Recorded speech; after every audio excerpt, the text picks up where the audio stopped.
Our company recently completed this beautiful mid-century modern remodel, and I want to share with you a few lessons we learned along the way.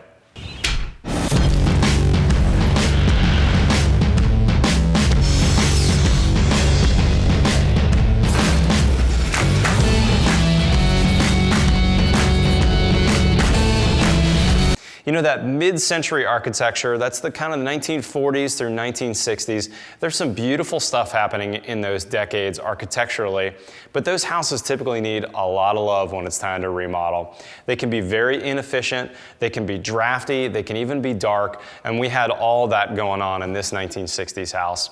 This house, originally built in the early 60s, was designed by famous architecture firm Fair & Granger, and when our clients bought it, it hadn't been touched in a few decades. It was really a fantastic and beautiful shell, but the rest of the house really needed to be brought up to modern standards. So the first thing our clients did that was really the right decision was to hire a great architecture firm. They hired Weber Studio Architects, who has a lot of experience with this style of house. They also brought on a fantastic interior designer at the same time as the architect. They hired Jennifer Greer of Greer Interiors, and it was the architect that referred us on the project. We got hired at the schematic design phase so that we can consult with them about how to increase the efficiency, to talk about comfort, and of course what the costs were going to be along the way. So that's my first tip. Hire a great architecture team, a great interior designer, and a good builder right from the start in the planning of your remodel. The next thing I want to talk about is the walls and the roof. It's fairly easy when you're remodeling to add spray foam to your walls so that you can both air seal and insulate much better than a 1960s house might have. But a special thing you want to pay attention to is your roof design.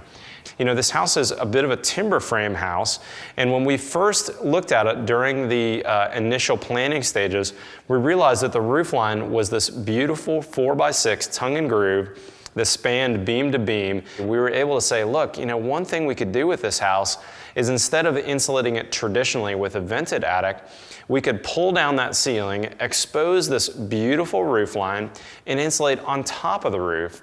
So we actually have 6 inches of rigid foam on top of the structure of this house so that we could make a huge impact in the energy efficiency on this house. And along with that, the first thing we did was we changed the way the HVAC system worked so that instead of having the air conditioner in the hot, humid attic, we brought that all within the interior envelope of the house. The next thing I want to talk about on this house is the windows and doors. You know, the architects did a great job opening the spaces up in the house, adding a ton of light with these floor-to-ceiling windows in this house, and also floor-to-ceiling doors on the exterior. So this house is so much better lit than it was before. And of course, because we're using double pane, low-E glass, we're a lot more efficient than we were before. We've also paid a special attention to air sealing throughout that process to get rid of all those drafts from this old house. They also got rid of a lot of the interior partitions, so the house really lives much more modern than it used to. The next thing I want to talk about is the HVAC system. You know, the HVAC system is integral to your comfort, and it really behooves you to hire a great HVAC designer who can both energy model the house and design a very efficient HVAC system. We hired Positive Energy here in Austin, and they specified a really top-of-the-line Mitsubishi HVAC system. We've also added a standalone dehumidifier, so even in our hot, humid Austin climate, we're able to really reduce our utility bills. And the last thing we did on this house, which I think really makes it unique, is we added an 11 kW solar array to the roof. So this has become actually a net zero house. At the end of the year, we're actually going to make as much electricity as we've used on the house.